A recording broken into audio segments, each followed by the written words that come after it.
Thank you for watching, liking, commenting, sharing, and subscribing right now.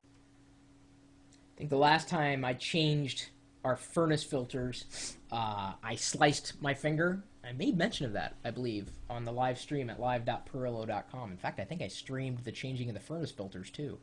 I do everything pretty much on the internet these days, and you can join me pretty much anytime, day or night, at live.pirillo.com.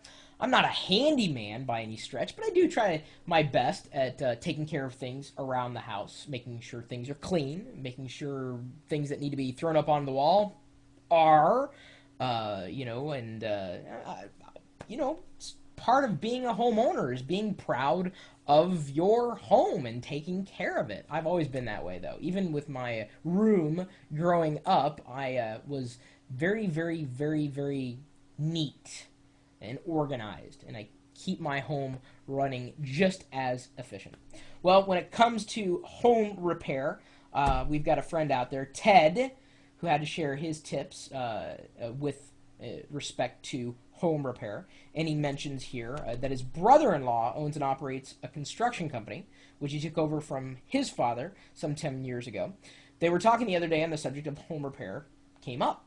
He was telling me about how con artists take advantage of people and cited a few examples. He thought they'd make a good post, so here goes.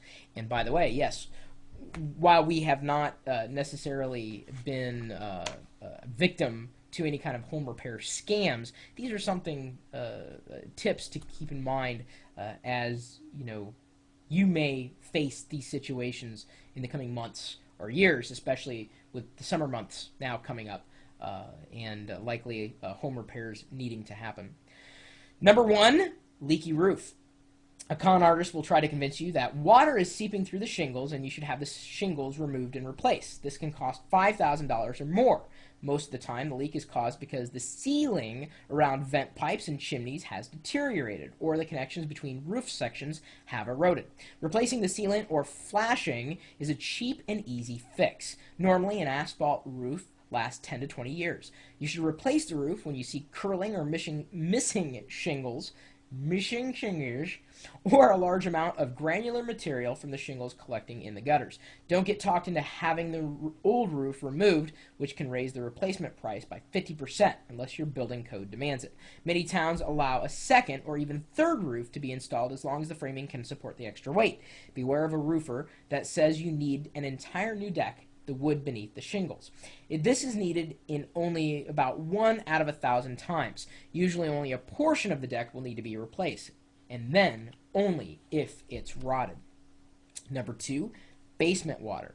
If your basement is chronically wet, con artists will attempt to convince you that they need to dig out your entire foundation and waterproof it. This can cost anywhere from $5,000 to $10,000. More often, the solution is simple and costs very little. Many basement leaks are caused by overflow from clogged gutters, misrouted downspouts, unsloped land around the house, and even poorly aimed sprinklers. Damp walls may be caused by humidity. To test, simply place a piece of aluminum foil to the wall. If moisture shows up after a day or two on the patch, it's just condensation. Start shopping for a dehumidifier.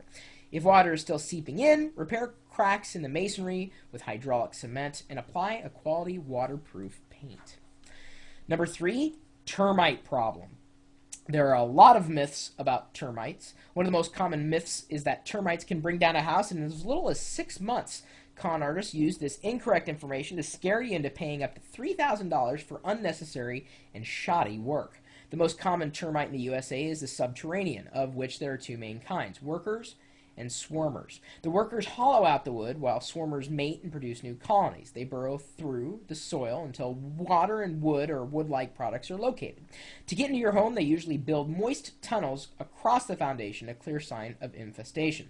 Be wary of exterminators showing you termite colonies on wood piles or fences not connected to your house. This may be a scam. If you have a problem, only if there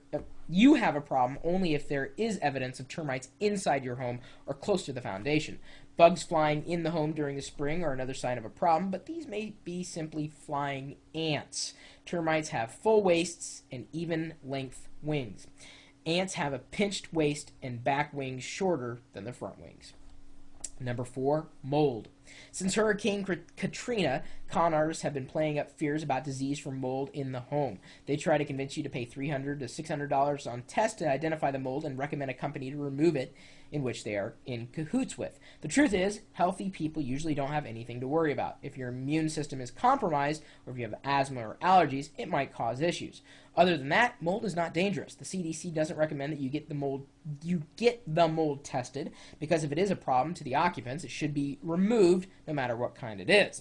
All you need to clean the mold from small areas is soap and water, followed by a mixture of 1 cup bleach and 1 gallon of water. To prevent mold growing, keep the humidity between 40 and 60%. Promptly fix leaky roofs, windows, pipes, and ventilate showers, laundry, and cooking areas. That's true.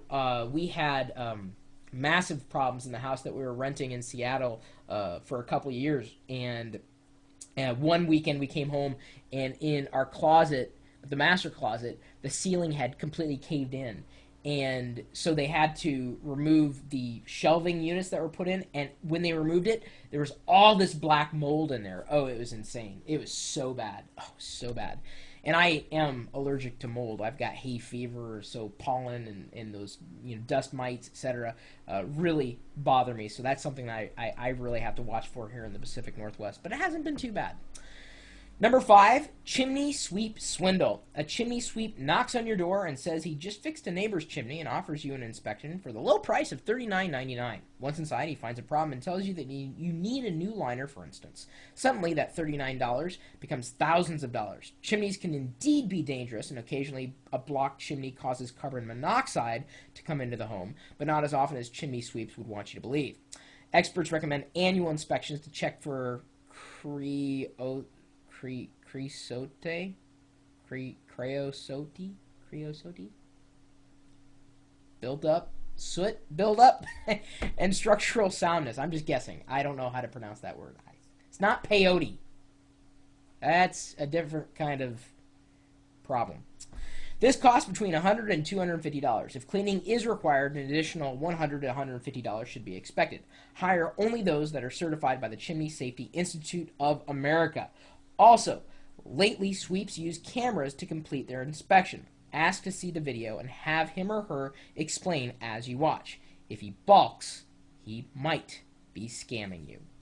Well, thank you, Ted. Appreciate those tips and suggestions. I know that when we moved into the house, we were dealing with contractors on a regular basis.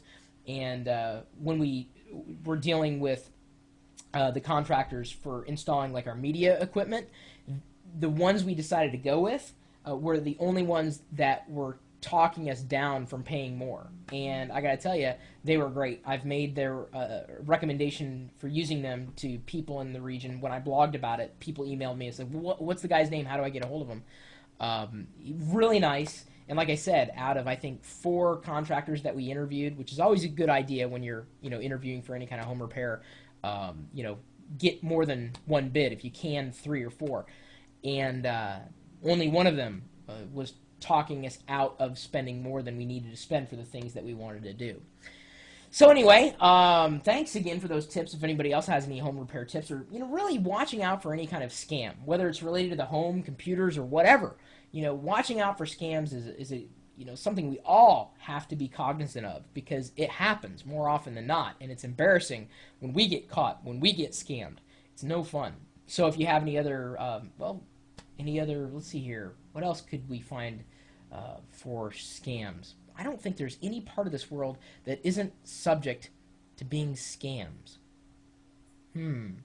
Anyway, my email address is chris@pirillo.com. You're welcome to email me. I promise not to scam you. And you're also welcome to swing by the chat room, which is full of a whole bunch of technologists. Some of them also are homeowners and do home repair and whatnot. Some of them may even be contractors. I don't know if I'd want them to work on my house. I'm happy to have them in the chat room, though. We're typically talking tech, of course, and I'm streaming this video out live 24 hours a day, 7 days a week from my home here at live.pirillo.com. We'll see you later.